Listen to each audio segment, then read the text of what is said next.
Baik, terima kasih. Saya perlu akan mencoba untuk menambah.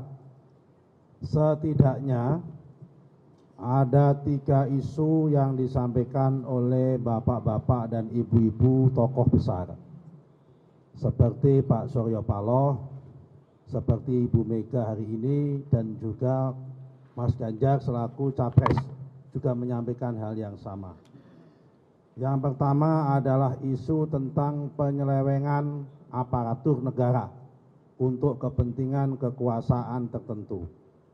Kemudian yang kedua adalah adanya manipulasi hukum yang itu dicerminkan dari hasil MK dan MK-MK. Yang nomor 3 adalah sedang diamplifikasi seakan-akan pasangan Prabowo Gibran itu adalah cacat moral dan tidak mempunyai legitimasi moral dan tidak absah. Kira-kira 3 poin itu kami catat di seminggu ini sampai hari ini, pertanyaan-pertanyaan besar yang muncul. Izinkan kami menjawab yang pertama.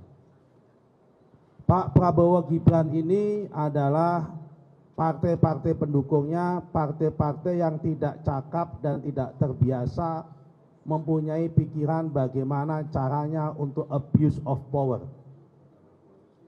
Pikiran saja tidak pernah, apalagi pengalaman untuk melakukan. Kecuali Golkar pernah pengalaman zaman Orde Baru, partai kami. Tapi itu pun tokoh-tokohnya sudah banyak yang wafat. Ya kan? Nah, karena itu kita lihat justru sebaliknya. Yang punya pengalaman untuk melakukan abuse of power itu siapa? Kami nggak mau sebut. Tapi yang jelas, hari ini saya membaca berita di salah satu media online. Ada kabar dari Jawa Tengah. Baca aja di media online. Saya barusan dapat kiriman linknya. Ada salah satu relawan kami yang melaporkan ke ini bahwa banyak dikeluhin oleh ASN ya kan, maupun kepala dinas yang dipanggil oleh PJ bupati-bupati di daerah Jawa Tengah yang diminta untuk membantu dan memenangkan pasangan tertentu.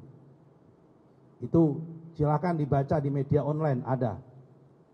Malah justru kalau gitu, kalau mengatakan ada penyelewengan, ini seakan-akan sebaiknya bapak-bapak yang mengatakan penyelewengan itu sebaiknya berkaca pada diri sendiri. Sebetulnya siapa yang mempunyai pengalaman penyelewengan itu? Ini yang pertama tentang isu penyelewengan.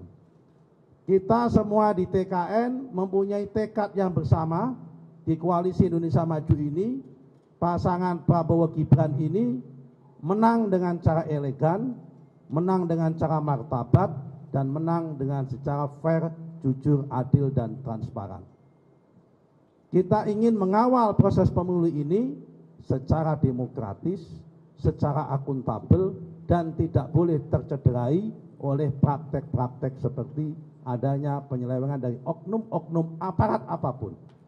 Kita semua bertekad untuk itu. Ini yang pertama.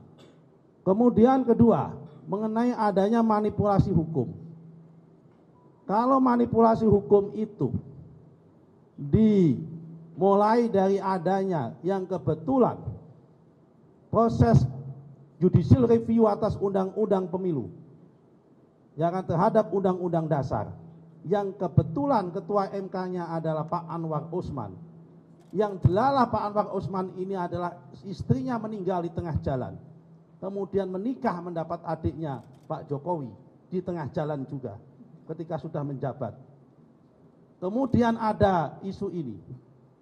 Pertanyaannya adalah, di dalam pasal 46 Undang-Undang MK, keputusan sidang-sidang MK itu diputuskan secara kolegial. Satu hakim mempunyai hak yang sama dan telah dibuktikan oleh MK-MK, tidak ada satu saksi pun yang mengatakan bahwa Anwar Usman bisa mempengaruhi hakim-hakim yang lain. Ini terus kalau ada mengatakan manipulasi, manipulasinya ada di mana? Wong undang-undang mengatakan bahwa masing-masing hakim mempunyai hak yang sama. Dan Anwar Usman sendiri pun meskipun kepala mempunyai hak yang sama. Dan kebetulan posisinya 54. Dan itu dibuktikan dalam MK-MK. Kemudian menyikapi adanya MK-MK lain. Toh kemudian dari 6 orang yang diadukan dalam MK-MK semua dinyatakan salah dengan bobotnya masing-masing.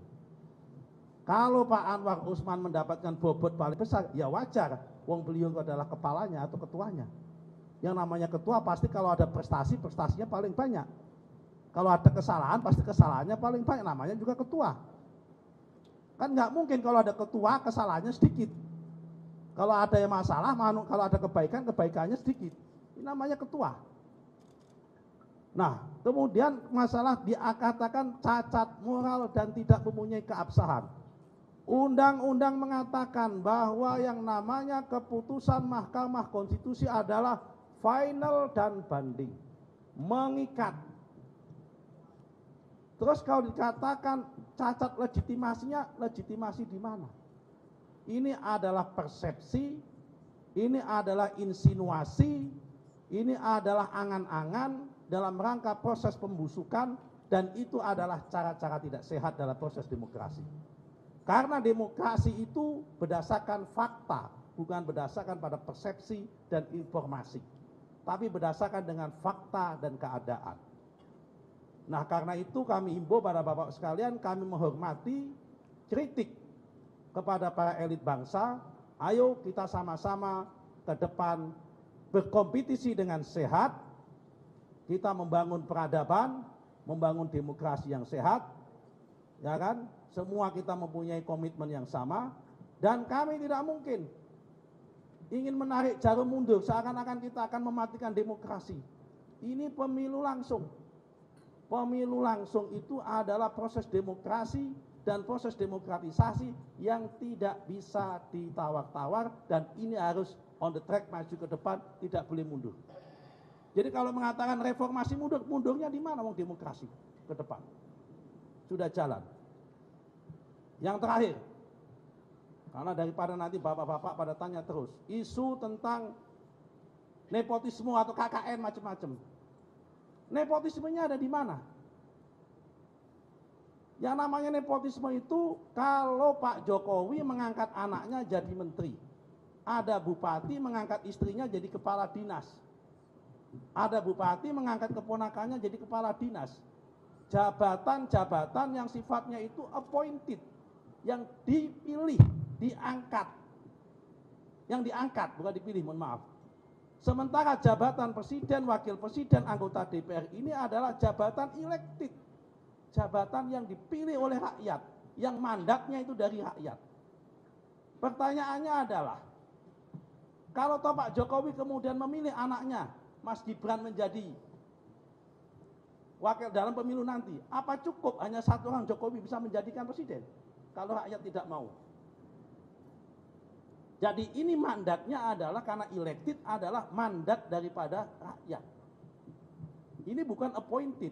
Tidak ada kata-kata istilah nepotisme dalam jabatan yang sifatnya elected atau jabatan yang dipilih oleh rakyat, karena sesungguhnya yang memilih ini rakyat, bukan yang memilih Jokowi. Bukan lagi yang memilih Jokowi. Kalau dia jadi menteri, yang memilih Jokowi. Kalau jadi dirjen, yang memilih adalah presiden, Pak Jokowi, rekomendasi dari menterinya. Tapi ini adalah jabatan yang sifatnya elected, yang memilih sekali adalah rakyat. Mandatnya adalah dari rakyat. Persoalannya adalah apakah Pak Jokowi bisa merekayasa mandat dari rakyat? Tidak bisa. Wong 180 juta ya? 240 juta rakyat yang memberikan mandat itu, masa bisa direkayasa? Sama saja kalau begitu mengatakan bahwa bapak-bapak atau mbak-mbak semua insan media itu bisa direkayasa. Wong sampean juga mempunyai hak yang sama dengan Pak Jokowi, satu suara dalam memberikan mandat nanti itu.